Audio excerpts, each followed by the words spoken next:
The Lord called to Moses and spoke to him from the tent of meeting. He said, "Speak to the Israelites and say to them, when anyone among you brings an offering to the Lord, bring as your offering an animal from either the herd or the flock. If the offering is a burnt offering from the herd, you are to offer a male without defect. You must present it at the entrance to the tent of meeting so that it will be acceptable to the Lord. You are to lay your hand on the head of the burnt offering, and it will be accepted on your behalf to make atonement for you. You are to slaughter the young bull before the Lord, and then Aaron's sons, the priest, shall bring the blood and splash it against the sides of the altar at the entrance to the tent of meeting. You are to skin the burnt offering and cut them into pieces. The sons of Aaron the priest are to put the fire on the altar and arrange wood on the fire. Then Aaron's sons, the priests, shall arrange the pieces, including the head and the fat, on the wood that is burning on the altar. You are to wash the internal organs and the legs with water, and the priest is to burn all of it on the altar. It is a burnt offering, a food offering, an aroma pleasing to the Lord. If the offering is a burnt offering from the flock, from either the sheep or the goats, you are to offer a male without defect. You are to slaughter it on the north side of the altar before the Lord, and Aaron's sons, the priest, shall splash the blood against the sides of the altar. You are to cut it into pieces, and the priest shall arrange them, including the head and the fat, on the wood that is burning on the altar. You are to wash the internal organs and the legs with water, and the priest is to bring all of them and burn them on the altar. It is a burnt offering, a food offering, an aroma pleasing to the Lord. If the offering to the Lord is a burnt offering of birds, you are to offer a dove or a young pigeon. The priest shall bring it to the altar, wring off the head, and burn it on the altar. Its blood shall be drained out on the side of the altar. He is to remove the crop and the feathers and throw them down east of the altar where the ashes are. He shall tear it open by the wings, not dividing it completely, and then the priest shall burn it on the wood that is burning on the altar. It is a burnt offering, a food offering, an aroma pleasing to the Lord. When anyone brings a grain offering to the Lord, their offering is to be the finest flour. They are to pour olive oil on it, put incense on it, and take it to Aaron's sons, the priest. The priest shall take a handful of the flour and oil, together with all the incense, and burn this as a memorial portion on the altar, a food offering, an aroma pleasing to the Lord. The rest of the grain offering belongs to Aaron and his sons. It is a most holy part of the food offerings presented to the Lord. If you bring a grain offering baked in an oven, it is to consist of the finest flour, either thick loaves made without yeast and with olive oil mixed in, or thin loaves made without yeast and brushed with olive oil. If your grain offering is prepared on a griddle, it is to be made of the finest flour mixed with oil and without yeast. Crumble it and pour oil on it. It is a grain offering. If your grain offering is cooked in a pan, it is to be made of the finest flour and some olive oil. Bring the grain offering made of these things to the Lord. Present it to the priest, who shall take it to the altar. He shall take out the memorial portion from the grain offering and burn it on the altar as a food offering, an aroma pleasing to the Lord. The rest of the grain offering belongs to Aaron and his sons. It is a most holy part of the food offerings presented to the Lord. Every grain offering you bring to the Lord must be made without yeast, for you are not to burn any yeast or honey in a food offering presented to the Lord. You may bring them to the Lord as an offering of the first fruits, but they are not to be offered on the altar as a pleasing aroma. Season all your grain offerings with salt. Do not leave the salt of the covenant of your God out of your grain offerings. Add salt to all your offerings. If you bring a grain offering of first fruits to the Lord, offer crushed heads of new grain roasted in the fire. Put oil and incense on it. It is a grain offering. The priest shall burn the memorial portion of the crushed grain and the oil, together with all the incense, as a food offering presented to the Lord. If your offering is a fellowship offering and you offer an animal from the herd, whether male or female, you are to present before the Lord an animal without defect. You are to lay your hand on the head of your offering and slaughter it at the entrance to the tent of meeting. Then Aaron's sons, the priest, shall splash the blood against the sides of the altar. From the fellowship offering you are to bring a food offering to the Lord, the internal organs and all the fat that is connected to them, both kidneys with the fat on them near the loins, and the long lobe of the liver, which you will remove with the kidneys. Then Aaron's sons are to burn it on the altar on top of the burnt offering that is lying on the burning wood. It is a food offering, an aroma pleasing to the Lord. If you offer an animal from the flock as a fellowship offering to the Lord, you are to offer a male or female without defect. If you offer a lamb, you are to present it before the Lord. Lay your hand on its head and slaughter it in front of the tent of meeting. Then Aaron's sons will splash its blood against the sides of the altar. From the fellowship offering, you are to bring a food offering to the Lord. Its fat, the entire fat tail cut off close to the backbone, the internal organs, and all the fat that is connected to them, both kidneys with the fat on them near the loins, and the long lobe of the liver, which you will remove with the kidneys. The priest shall burn them on the altar as a food offering presented to the Lord. If your offering is a goat, you are to present it before the Lord. Lay your hand on its head and slaughter it in front of the tent of meeting. Then Aaron's sons shall splash its blood against the sides of the altar.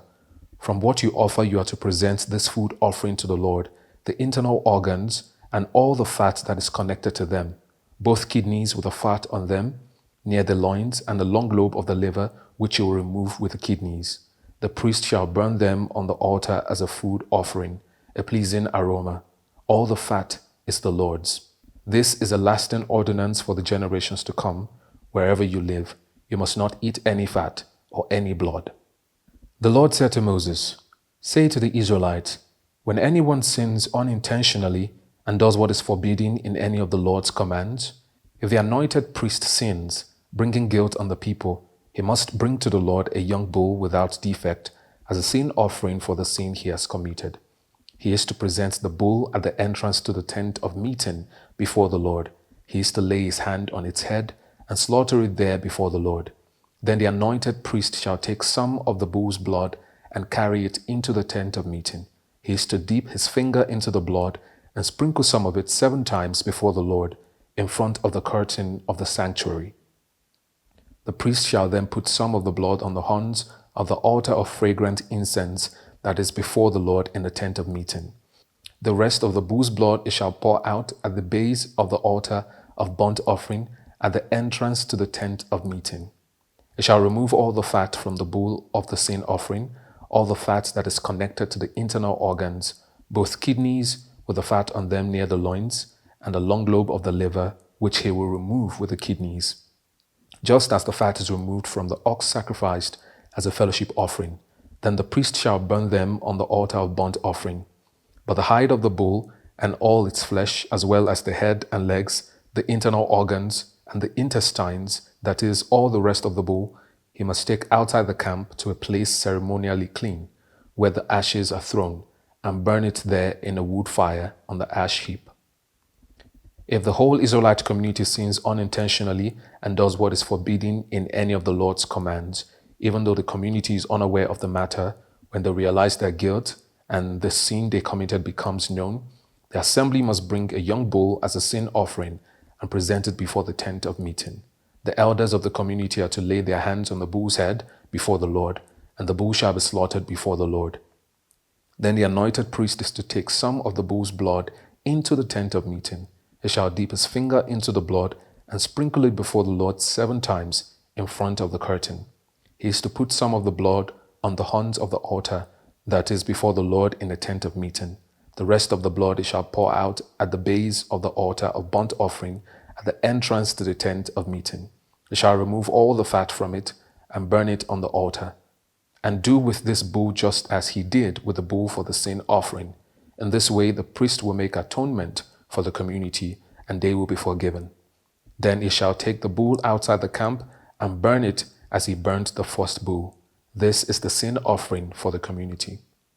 When a leader sins unintentionally and does what is forbidden in any of the commands of the Lord his God, when he realizes his guilt and the sin he has committed becomes known, he must bring as his offering a male goat without defect.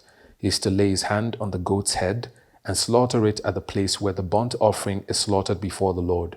It is a sin offering. Then the priest shall take some of the blood of the sin offering with his finger and put it on the horns of the altar of burnt offering and pour out the rest of the blood at the base of the altar. It shall burn all the fat on the altar as it burns the fat of the fellowship offering. In this way the priest will make atonement for the leader's sin, and he will be forgiven. If any member of the community sins unintentionally and does what is forbidden in any of the Lord's commands, when they realize their guilt and the sin they have committed becomes known, they must bring as their offering for the sin they committed a female goat without defect. They are to lay their hand on the head of the sin offering and slaughter it at the place of the burnt offering. Then the priest is to take some of the blood with his finger and put it on the horns of the altar of burnt offering and pour out the rest of the blood at the base of the altar. They shall remove all the fat, just as the fat is removed from the fellowship offering, and the priest shall burn it on the altar as an aroma pleasing to the Lord. In this way the priest will make atonement for them, and they will be forgiven. If someone brings a lamb as their sin offering, they are to bring a female without defect. They are to lay their hand on its head and slaughter it for a sin offering at the place where the burnt offering is slaughtered. Then the priest shall take some of the blood of the sin offering with his finger and put it on the horns of the altar of burnt offering and pour out the rest of the blood at the base of the altar. They shall remove all the fat, just as the fat is removed from the lamb of fellowship offering, and the priest shall burn it on the altar on top of the food offerings presented to the Lord. In this way, the priest will make atonement for them for the sin they have committed, and they will be forgiven. If anyone sins because they do not speak up when they hear a public charge to testify regarding something they have seen or learned about, they will be held responsible. If anyone becomes aware that they are guilty, if they unwittingly touch anything ceremonially unclean, whether the carcass of an unclean animal, wild or domestic, or of any unclean creature that moves along the ground, and they are unaware that they have become unclean, but then they come to realize their guilt, or if they touch human uncleanness, anything that would make them unclean, even though they are unaware of it, but then they learn of it and realize their guilt, or if anyone thoughtlessly takes an oath to do anything, whether good or evil, in any matter one might carelessly swear about, even though they are unaware of it, but then they learn of it and realize their guilt, when anyone becomes aware that they are guilty in any of these matters, they must confess in what way they have sinned. As a penalty for the sin they have committed, they must bring to the Lord a female lamb or goat from the flock as a sin offering, and the priest shall make atonement for them for their sin. Anyone who cannot afford a lamb is to bring 2 doves or 2 young pigeons to the Lord as a penalty for their sin, one for a sin offering and the other for a burnt offering. They are to bring them to the priest, who shall first offer the one for the sin offering. He is to wring its head from its neck, not dividing it completely, and is to splash some of the blood of the sin offering against the side of the altar. The rest of the blood must be drained out at the base of the altar. It is a sin offering. The priest shall then offer the other as a burnt offering in the prescribed way and make atonement for them for the sin they have committed, and they will be forgiven. If, however, they cannot afford 2 doves or 2 young pigeons, they are to bring as an offering for their sin 1/10 of an ephah of the finest flour for a sin offering. They must not put olive oil or incense on it, because it is a sin offering. They are to bring it to the priest, who shall take a handful of it as a memorial portion and burn it on the altar on top of the food offerings presented to the Lord. It is a sin offering. In this way the priest will make atonement for them for any of these sins they have committed, and they will be forgiven. The rest of the offering will belong to the priest, as in the case of the grain offering. The Lord said to Moses, "When anyone is unfaithful to the Lord by sinning unintentionally in regard to any of the Lord's holy things, they are to bring to the Lord as a penalty a ram from the flock, one without defect and of the proper value in silver, according to the sanctuary shekel. It is a guilt offering. They must make restitution for what they have failed to do in regard to the holy things. Pay an additional penalty of 1/5 of its value and give it all to the priest. The priest will make atonement for them with the ram as a guilt offering, and they will be forgiven. If anyone sins and does what is forbidden in any of the Lord's commands, even though they do not know it, they are guilty and will be held responsible. They are to bring to the priest as a guilt offering a ram from the flock, one without defect, and of the proper value. In this way, the priest will make atonement for them for the wrong they have committed unintentionally, and they will be forgiven. It is a guilt offering. They have been guilty of wrongdoing against the Lord. The Lord said to Moses, "If anyone sins and is unfaithful to the Lord by deceiving a neighbor about something entrusted to them or left in their care, or about something stolen, or if they cheat their neighbor, or if they find lost property and lie about it, or if they swear falsely about any such sin that people may commit, when they sin in any of these ways and realize their guilt, they must return what they have stolen or taken by extortion, or what was entrusted to them, or the lost property they found, or whatever it was they swore falsely about. They must make restitution in full, add a fifth of its value to it, and give it all to the owner on the day they present their guilt offering. And as a penalty, they must bring to the priest, that is, to the Lord, their guilt offering, a ram from the flock, one without defect, and of the proper value. In this way, the priest will make atonement for them before the Lord, and they will be forgiven for any of the things they did that made them guilty." The Lord said to Moses, "Give Aaron and his sons this command. These are the regulations for the burnt offering. The burnt offering is to remain on the altar hearth throughout the night, till the morning, and the fire must be kept burning on the altar. The priest shall then put on his linen clothes, with linen undergarment next to his body, and shall remove the ashes of the burnt offering that the fire has consumed on the altar, and place them beside the altar. Then he is to take off these clothes and put on others, and carry the ashes outside the camp to a place that is ceremonially clean. The fire on the altar must be kept burning. It must not go out.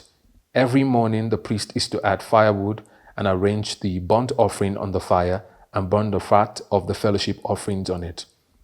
The fire must be kept burning on the altar continuously. It must not go out." These are the regulations for the grain offering. Aaron's sons are to bring it before the Lord in front of the altar. The priest is to take a handful of the finest flour and some olive oil, together with all the incense on the grain offering, and burn the memorial portion on the altar as an aroma pleasing to the Lord. Aaron and his sons shall eat the rest of it, but it is to be eaten without yeast in the sanctuary area. They are to eat it in the courtyard of the tent of meeting. It must not be baked with yeast. I have given it as their share of the food offerings presented to me. Like the sin offering and the guilt offering, it is most holy. Any male descendant of Aaron may eat it. For all generations to come, it is his perpetual share of the food offerings presented to the Lord. Whatever touches them will become holy. The Lord said to Moses, "This is the offering Aaron and his sons are to bring to the Lord on the day he is anointed: a tenth of an ephah of the finest flour as a regular grain offering, half of it in the morning and half in the evening. It must be prepared with oil on the griddle. Bring it well mixed and present the grain offering broken in pieces as an aroma pleasing to the Lord. The son who is to succeed him as anointed priest shall prepare it. It is the Lord's perpetual share and is to be burned completely. Every grain offering of the priest shall be burned completely. It must not be eaten." The Lord said to Moses, "Say to Aaron and his sons, these are the regulations for the sin offering. The sin offering is to be slaughtered before the Lord in the place the burnt offering is slaughtered. It is most holy. The priest who offers it shall eat it. It is to be eaten in the sanctuary area and the courtyard of the tent of meeting. Whatever touches any of the flesh will become holy, and if any of the blood is splattered on a garment, you must wash it in the sanctuary area. The clay pot the meat is cooked in must be broken, but if it is cooked in a bronze pot, the pot is to be scoured and rinsed with water. Any male in a priest family may eat it. It is most holy, but any sin offering whose blood is brought into the tent of meeting to make atonement in the holy place must not be eaten. It must be burned up. These are the regulations for the guilt offering, which is most holy. The guilt offering is to be slaughtered in the place where the burnt offering is slaughtered, and its blood is to be splashed against the sides of the altar. All its fat shall be offered, the fat tail and the fat that covers the internal organs, both kidneys with the fat on them near the loins, and the long lobe of the liver, which is to be removed with the kidneys.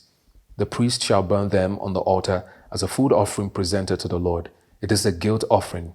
Any male in a priest family may eat it, but it must be eaten in the sanctuary area. It is most holy. The same law applies to both the sin offering and the guilt offering. They belong to the priest who makes atonement with them. The priest who offers a burnt offering for anyone may keep its hide for himself.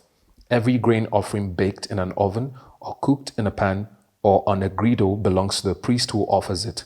And every grain offering, whether mixed with olive oil or dry, belongs equally to all the sons of Aaron. These are the regulations for the fellowship offering anyone may present to the Lord. If they offer it as an expression of thankfulness, then along with this thank offering, they are to offer thick loaves made without yeast and with olive oil mixed in, thin loaves made without yeast and brushed with oil, and thick loaves of the finest flour, well kneaded and with oil mixed in. Along with their fellowship offering of thanksgiving, they are to present an offering with thick loaves of bread made with yeast. They are to bring one of each kind as an offering, a contribution to the Lord. It belongs to the priest who splashes the blood of the fellowship offering against the altar. The meat of their fellowship offering of thanksgiving must be eaten on the day it is offered. They must leave none of it till morning. If, however, this offering is the result of a vow or is a free will offering, the sacrifice shall be eaten on the day they offer it, but anything left over may be eaten on the next day. Any meat of the sacrifice left over till the third day must be burned up. If any meat of the fellowship offering is eaten on the third day, the one who offered it will not be accepted. It will not be reckoned to their credit, for it has become impure. The person who eats any of it will be held responsible. Meat that touches anything ceremonially unclean must not be eaten. It must be burned up. As for other meat, anyone ceremonially clean may eat it. But if anyone who is unclean eats any meat of the fellowship offering belonging to the Lord, they must be cut off from their people. Anyone who touches something unclean, whether human uncleanness or an unclean animal or any unclean creature that moves along the ground, and then eats any of the meat of the fellowship offering belonging to the Lord, must be cut off from their people. The Lord said to Moses, "Say to the Israelites, do not eat any of the fat of cattle, sheep, or goats. The fat of an animal found dead or torn by a wild animal may be used for any other purpose, but you must not eat it. Anyone who eats the fat of an animal from which a food offering may be presented to the Lord must be cut off from their people. And wherever you live, you must not eat the blood of any bird or animal. Anybody who eats blood must be cut off from their people." The Lord said to Moses, "Say to the Israelites, anyone who brings a fellowship offering to the Lord is to bring part of it as their sacrifice to the Lord. With their own hands, they are to present the food offering to the Lord. They are to bring the fat together with the breast and wave the breast before the Lord as a wave offering. The priest shall burn the fat on the altar, but the breast belongs to Aaron and his sons. You are to give the right thigh of your fellowship offerings to the priest as a contribution. The son of Aaron who offers the blood and the fat of the fellowship offering shall have the right thigh as his share.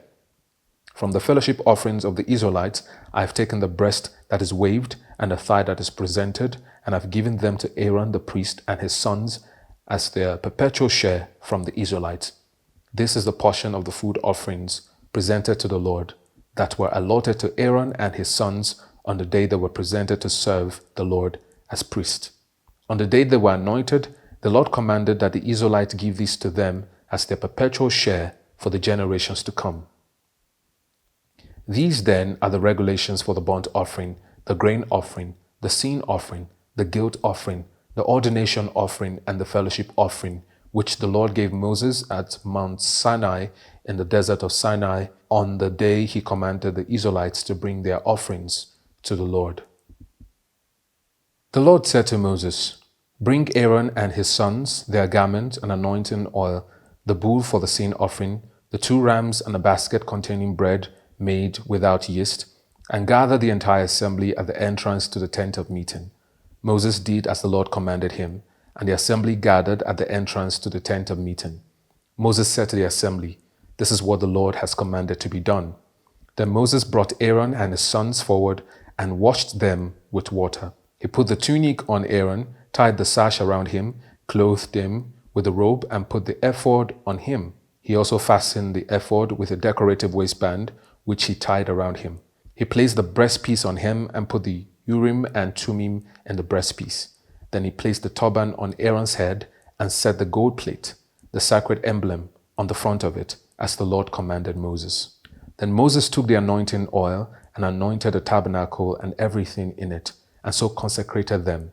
He sprinkled some of the oil on the altar 7 times, anointing the altar and all its utensils and the basin with its stand to consecrate them. He poured some of the anointing oil on Aaron's head and anointed him to consecrate him. Then he brought Aaron's sons forward, put tunics on them, tied sashes around them, and fastened caps on them, as the Lord commanded Moses. He then presented the bull for the sin offering, and Aaron and his sons laid their hands on its head. Moses slaughtered the bull and took some of the blood, and with his finger he put it on all the horns of the altar to purify the altar. He poured out the rest of the blood at the base of the altar. So he consecrated it to make atonement for it. Moses also took all the fat around the internal organs, the long lobe of the liver, and both kidneys and their fat, and burned it on the altar. But the bull with its hide and its flesh and its intestines he burned up outside the camp, as the Lord commanded Moses. He then presented the ram for the burnt offering, and Aaron and his sons laid their hands on its head. Then Moses slaughtered the ram and splashed the blood against the sides of the altar. He cut the ram into pieces and burned the head, the pieces, and the fat. He washed the internal organs and the legs with water and burned the whole ram on the altar. It was a burnt offering, a pleasing aroma, a food offering presented to the Lord, as the Lord commanded Moses. He then presented the other ram, the ram for the ordination, and Aaron and his sons laid their hands on its head. Moses slaughtered the ram and took some of its blood and put it on the lobe of Aaron's right ear, and the thumb of his right hand, and on the big toe of his right foot. Moses also brought Aaron's sons forward and put some of the blood on the lobes of their right ears, on the thumbs of their right hands, and on the big toes of their right feet. Then he splashed blood against the sides of the altar.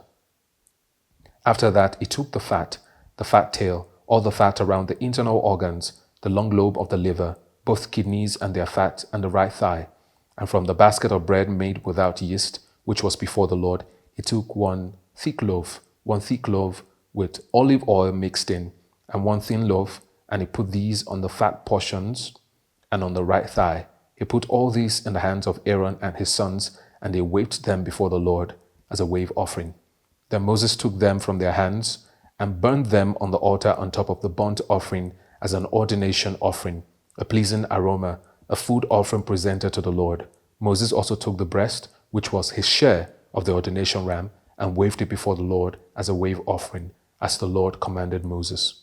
Then Moses took some of the anointing oil and some of the blood from the altar and sprinkled them on Aaron and his garments, and on his sons and their garments. So he consecrated Aaron and his garments, and his sons and their garments. Moses then said to Aaron and his sons, "Cook the meat at the entrance to the tent of meeting, and eat it there with the bread from the basket of ordination offerings, as I was commanded. Aaron and his sons are to eat it. Then burn up the rest of the meat and the bread. Do not leave the entrance to the tent of meeting for 7 days until the days of your ordination are completed. For your ordination will last 7 days. What has been done today was commanded by the Lord to make atonement for you. You must stay at the entrance to the tent of meeting day and night for 7 days, and do what the Lord requires, so you will not die, for that is what I have been commanded." So Aaron and his sons did everything the Lord commanded through Moses. On the 8th day, Moses summoned Aaron and his sons and the elders of Israel. He said to Aaron, "Take a bull calf from your sin offering and a ram from your burnt offering, both without defect, and present them before the Lord. Then say to the Israelites, take a male goat for a sin offering, a calf and a lamb, both a year-old and without defect, for a burnt offering, and an ox and a ram for a fellowship offering to sacrifice before the Lord, together with a grain offering mixed with olive oil, for today the Lord will appear to you." They took the things Moses commanded to the front of the tent of meeting, and the entire assembly came near and stood before the Lord. Then Moses said, "This is what the Lord has commanded you to do, so that the glory of the Lord may appear to you." Moses said to Aaron, "Come to the altar and sacrifice your sin offering and your burnt offering, and make atonement for yourself and the people. Sacrifice the offering that is for the people, and make atonement for them, as the Lord has commanded." So Aaron came to the altar and slaughtered the calf as a sin offering for himself. His sons brought the blood to him, and he dipped his finger into the blood and put it on the horns of the altar. The rest of the blood he poured out at the base of the altar. On the altar he burned the fat, the kidneys, and the long lobe of the liver from the sin offering, as the Lord commanded Moses. The flesh and the hide he burned up outside the camp. Then he slaughtered the burnt offering. His sons handed him the blood, and he splashed it against the sides of the altar. They handed him the burnt offering piece by piece, including the head, and he burnt them on the altar. He washed the internal organs and the legs and burnt them on top of the burnt offering on the altar. Aaron then brought the offering that was for the people. He took the goat for the people's sin offering and slaughtered it and offered it as a sin offering, as he did with the first one. He brought the burnt offering and offered it in the prescribed way. He also brought the grain offering, took a handful of it, and burnt it on the altar in addition to the morning's burnt offering. He slaughtered the ox and the ram as the fellowship offering for the people. His sons handed him the blood, and he splashed it against the sides of the altar. But the fat portions of the ox and the ram, the fat tail, the layer of fat, the kidneys, and the long lobe of the liver, these they laid on the breast, and then Aaron burned the fat on the altar. Aaron waved the breast and the right thigh before the Lord as a wave offering, as Moses commanded. Then Aaron lifted his hands towards the people and blessed them. And having sacrificed the sin offering, the burnt offering, and the fellowship offering, he stepped down. Moses and Aaron then went into the tent of meeting. When they came out, they blessed the people, and the glory of the Lord appeared to all the people. Fire came out from the presence of the Lord and consumed the burnt offering and the fat portions on the altar. And when all the people saw it, they shouted for joy and fell face down. Aaron's sons Nadab and Abihu took their censers, put fire in them, and added incense, and they offered unauthorized fire before the Lord, contrary to his command. So fire came out from the presence of the Lord and consumed them, and they died before the Lord. Moses then said to Aaron, "This is what the Lord spoke of when he said, 'Among those who approach me, I will be proved holy. In the sight of all the people, I will be honored.'" Aaron remained silent. Moses summoned Mishael and Elzaphan, sons of Aaron's uncle Uzziel, and said to them, "Come here, carry your cousins outside the camp, away from the front of the sanctuary." So they came and carried them, still in their tunics, outside the camp, as Moses ordered. Then Moses said to Aaron and his sons Eleazar and Ithamar, "Do not let your hair become unkempt, and do not tear your clothes, or you will die, and the Lord will be angry with the whole community. But your relatives, all the Israelites, may mourn for those the Lord has destroyed by fire. Do not leave the entrance to the tent of meeting, or you will die, because the Lord's anointing oil is on you." So they did as Moses said. Then the Lord said to Aaron, "You and your sons are not to drink wine or other fermented drink whenever you go into the tent of meeting, or you will die. This is a lasting ordinance for the generations to come, so that you can distinguish between the holy and the common, between the unclean and the clean, and so you can teach the Israelites all the decrees the Lord has given them through Moses." Moses said to Aaron and his remaining sons, Eleazar and Ithamar, "Take the grain offering left over from the food offerings prepared without yeast and presented to the Lord, and eat it beside the altar, for it is most holy. Eat it in the sanctuary area, because it is your share and your sons' shares of the food offerings presented to the Lord, for so I have been commanded. But you and your sons and your daughters may eat the breast that was waved and the thigh that was presented. Eat them in the ceremonially clean place. They have been given to you and your children as your share of the Israelites' fellowship offerings. The thigh that was presented and the breast that was waved must be brought with the fat portions of the food offerings to be waved before the Lord as a wave offering. This will be the perpetual share for you and your children, as the Lord has commanded." When Moses inquired about the goat of the sin offering and found that it had been burned up, he was angry with Eleazar and Ithamar, Aaron's remaining sons, and asked, "Why didn't you eat the sin offering in the sanctuary area? It is most holy. It was given to you to take away the guilt of the community by making atonement for them before the Lord. Since its blood was not taken into the holy place, you should have eaten the goat in the sanctuary area as I commanded."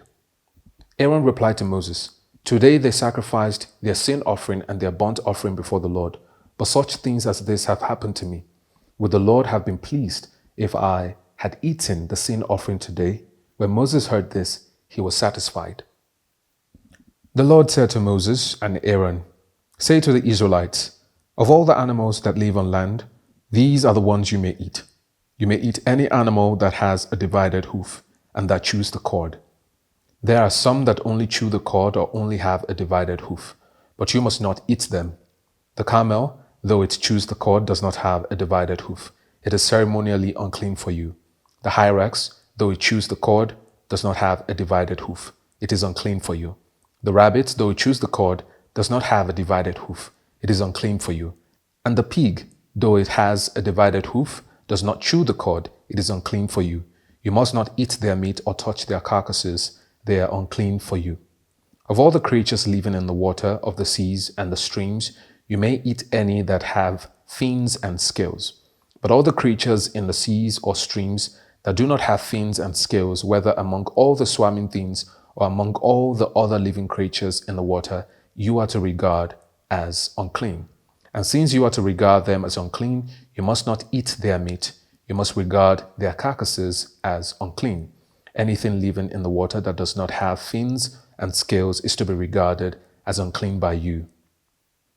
These are the birds you are to regard as unclean and not eat because they are unclean: the eagle, the vulture, the black vulture, the red kite, any kind of black kite, any kind of raven, the horned owl, the screech owl, the gull, any kind of hawk, the little owl, the cormorant, the great owl, the white owl, the desert owl, the osprey, the stork, any kind of heron, the hoop owl, and the bat.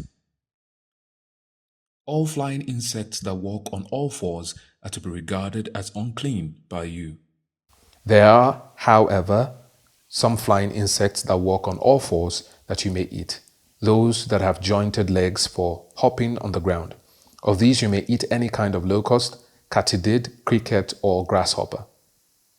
But all other flying insects that have 4 legs you are to regard as unclean. You will make yourselves unclean by these. Whoever touches their carcasses will be unclean till evening. Whoever picks up one of their carcasses must wash their clothes, and they will be unclean till evening. Every animal that does not have a divided hoof or that does not chew the cord is unclean for you. Whoever touches the carcass of any of them will be unclean. Of all the animals that walk on all fours, those that walk on their paws are unclean for you. Whoever touches their carcasses will be unclean till evening. Anyone who picks up their carcasses must wash their clothes, and they will be unclean till evening. These animals are unclean for you. Of all the animals that move along the ground, these are unclean for you: the weasel, the rat, any kind of great lizard, the gecko, the monitor lizard, the wall lizard, the skink, the chameleon. Of all those that move along the ground, these are unclean for you. Whoever touches them when they are dead will be unclean till evening. When one of them dies and falls on something, that article, whatever its use, will be unclean, whether it is made of wood, cloth, hide, or sackcloth. Put it in water, it will be unclean till evening, and then it will be clean. If one of them falls into a clay pot, everything in it will be unclean, and you must break the pot. Any food you are allowed to eat that has come in contact with water from any such pot is unclean, and any liquid that is drunk from such a pot is unclean. Anything that one of their carcasses falls on becomes unclean. An oven or cooking pot must be broken up. They are unclean, and you are to regard them as unclean. A spring, however, or a cistern for collecting water remains clean, but anyone who touches one of these carcasses is unclean. If a carcass falls on any seeds that are to be planted, they remain clean. But if water has been put on the seed and a carcass falls on it, it is unclean for you. If an animal that you are allowed to eat dies, anyone who touches its carcass will be unclean till evening. Anyone who eats some of its carcass must wash their clothes, and they will be unclean till evening. Anyone who picks up the carcass must wash their clothes, and they will be unclean till evening. Every creature that moves along the ground is to be regarded as unclean. It is not to be eaten. You are not to eat any creature that moves along the ground, whether it moves on its belly or walks on all fours or on many feet. It is unclean. Do not defile yourselves by any of these creatures. Do not make yourselves unclean by means of them or be made unclean by them. I am the Lord your God. Consecrate yourselves and be holy, because I am holy. Do not make yourselves unclean by any creature that moves along the ground. I am the Lord who brought you up out of Egypt, to be your God. Therefore be holy, because I am holy. These are the regulations concerning animals, birds, every living thing that moves about in the water, and every creature that moves along the ground. You must distinguish between the unclean and the clean, between living creatures that may be eaten and those that may not be eaten.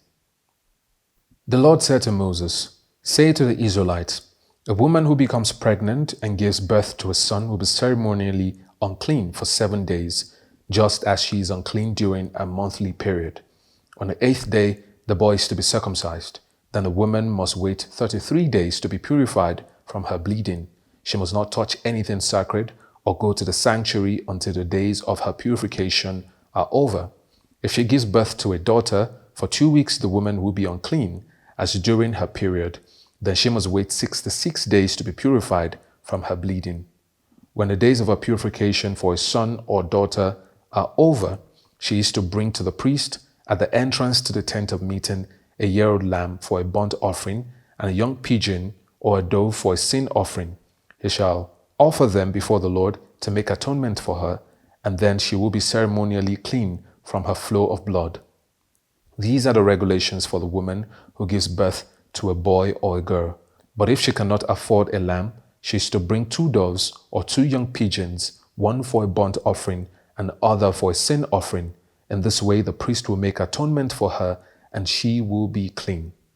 The Lord said to Moses and Aaron, when anyone has a swelling or a rash or a shining spot on their skin that may be a defiling skin disease, they must be brought to Aaron the priest or to one of his sons who is a priest. The priest is to examine the sore on the skin, and if the hair in the sore has turned white and the sore appears to be more than skin deep, it is a defiling skin disease. When the priest examines that person, he shall pronounce them ceremonially unclean. If the shining spot on the skin is white but does not appear to be more than skin deep, and the hair in it has not turned white, the priest is to isolate the affected person for 7 days. On the 7th day, the priest is to examine them, and if he sees that the sore is unchanged and has not spread in the skin, he is to isolate them for another 7 days. On the 7th day, the priest is to examine them again, and if the sore has faded and has not spread in the skin, the priest shall pronounce them clean. It is only a rash. They must wash their clothes, and they will be clean. But if the rash does spread in their skin after they have shown themselves to the priest to be pronounced clean, they must appear before the priest again. The priest is to examine that person, and if the rash has spread in the skin, he shall pronounce them unclean. It is a defiling skin disease. When anyone has a defiling skin disease, they must be brought to the priest. The priest is to examine them, and if there is a white swelling in the skin that has turned the hair white, and if there is a raw flesh in the swelling, it is a chronic skin disease, and the priest shall pronounce them unclean. He is not to isolate them, because they are already unclean. If the disease breaks out all over their skin, so far as the priest can see, it covers all the skin of the afflicted person from head to foot, the priest is to examine them, and if the disease has covered their whole body, he shall pronounce them clean. Since it has all turned white, they are clean. But whenever raw flesh appears on them, they will be unclean. When the priest sees the raw flesh, he shall pronounce them unclean. The raw flesh is unclean. They have a defiling disease. If the raw flesh changes and turns white, they must go to the priest. The priest is to examine them, and if the sores have turned white, the priest shall pronounce the affected person clean. Then they will be clean.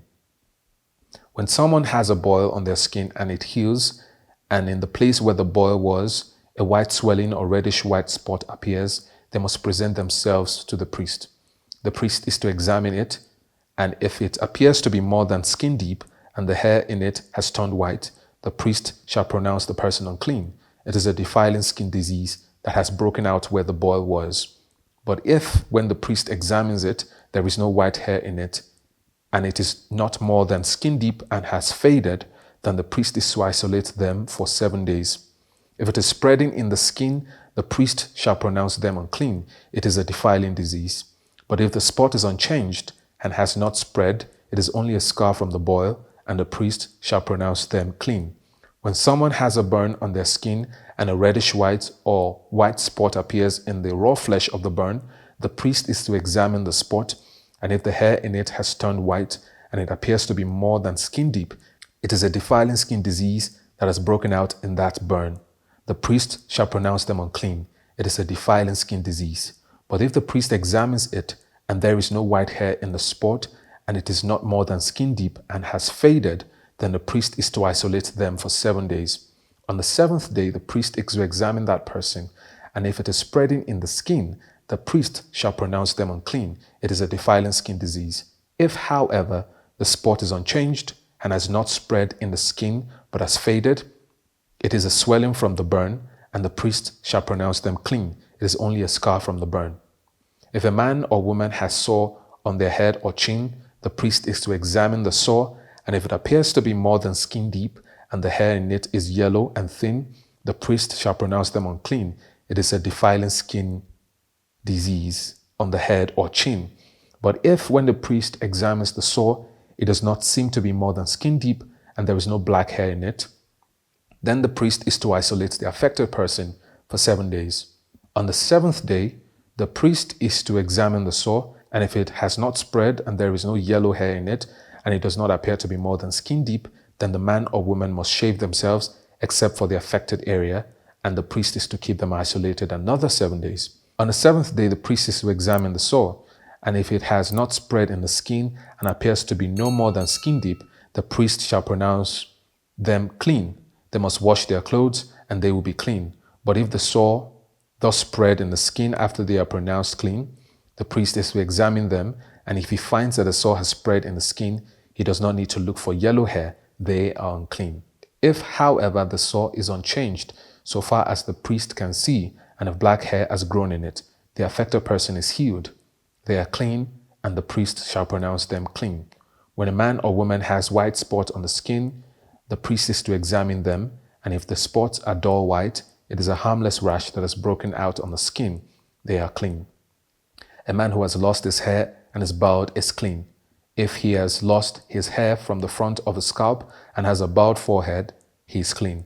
But if he has a reddish white sore on his bald head or forehead, it is a defiling disease breaking out on his head or forehead. The priest is to examine him, and if the swollen sore on his head or forehead is reddish white like a defiling skin disease, the man is diseased and is unclean. The priest shall pronounce him unclean because of the sore on his head. Anyone with such a defiling disease must wear torn clothes, let their hair be unkept, cover the lower part of their face, and cry out, "Unclean, unclean." As long as they have the disease, they remain unclean. They must leave alone. They must leave outside the camp.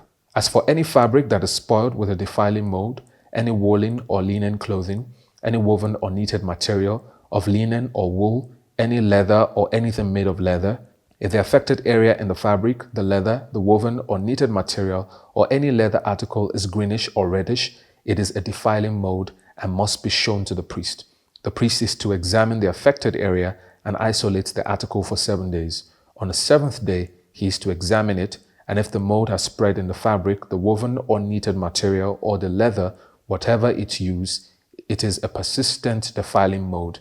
The article is unclean. He must burn the fabric, the woven or knitted material of wool or linen, or any leather article that has been spoiled. Because the defiling mold is persistent, the article must be burned. But if when the priest examines it, the mold has not spread in the fabric, the woven or knitted material, or the leather article, he shall order that the spoiled article be washed. Then he is to isolate it for another 7 days. After the article has been washed, the priest is to examine it again, and if the mold has not changed its appearance, even though it has not spread, it is unclean. Burn it, no matter which side of the fabric has been spoiled. If when the priest examines it, the mold has faded after the article has been washed, he is to tear the spoiled part out of the fabric, the leather, or the woven or knitted material. But if it reappears in the fabric, in the woven or knitted material, or in the leather article, it is a spreading mold. Whatever has the mold must be burned. Any fabric, woven or knitted material, or any leather article that has been washed and is rid of the mold must be washed again. Then it will be clean. These are the regulations concerning defiling molds in woolen or linen clothing, woven or knitted material, or any leather article, for pronouncing them clean or unclean. The Lord said to Moses, "These are the regulations for any deceased person at the time of the ceremonial cleansing. when they are brought to the priest. The priest is to go outside the camp and examine them. If they have been healed of their defiling skin disease, the priest shall order that 2 live, clean birds and some cedar wood, scarlet yarn, and hyssop be brought for the person to be cleansed. Then the priest shall order that one of the birds be killed over fresh water in a clay pot. He is then to take the live bird and dip it, together with the cedar wood, the scarlet yarn, and the hyssop, into the blood of the bird that was killed over the fresh water. 7 times he shall sprinkle the one to be cleansed of the defiling disease, and then pronounce them clean. After that, he is to release the live bird in the open fields. The person to be cleansed must wash their clothes, shave off all their hair, and bathe with water. Then they will be ceremonially clean. After this, they may come into the camp, but they must stay outside their tent for 7 days.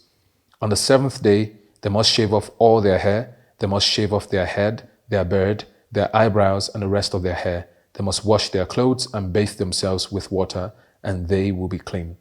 On the 8th day, they must bring 2 male lambs and 1 ewe lamb a year old, each without defect, along with 3/10 of an ephah of the finest flour mixed with olive oil for a grain offering, and 1 log of oil. The priest who pronounces them clean shall present both the one to be cleansed and their offerings before the Lord at the entrance to the tent of meeting. Then the priest is to take one of the male lambs and offer it as a guilt offering along with a log of oil. He shall wave them before the Lord as a wave offering. He is to slaughter the lamb in the sanctuary area where the sin offering and the burnt offering is slaughtered. Like the sin offering, the guilt offering belongs to the priest. It is most holy. The priest is to take some of the blood of the guilt offering and put it on the lobe of the right ear of the one to be cleansed, on the thumb of their right hand, and on the big toe of their right foot.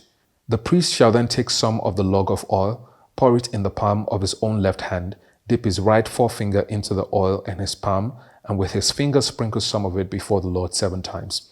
The priest is to put some of the oil remaining in his palm on the lobe of the right ear of the one to be cleansed, on the thumb of the right hand, and on the big toe of their right foot, on top of the blood of the guilt offering. The rest of the oil in his palm the priest shall put on the head of the one to be cleansed and make atonement for them before the Lord. Then the priest is to sacrifice the sin offering and make atonement for the one to be cleansed from their uncleanness.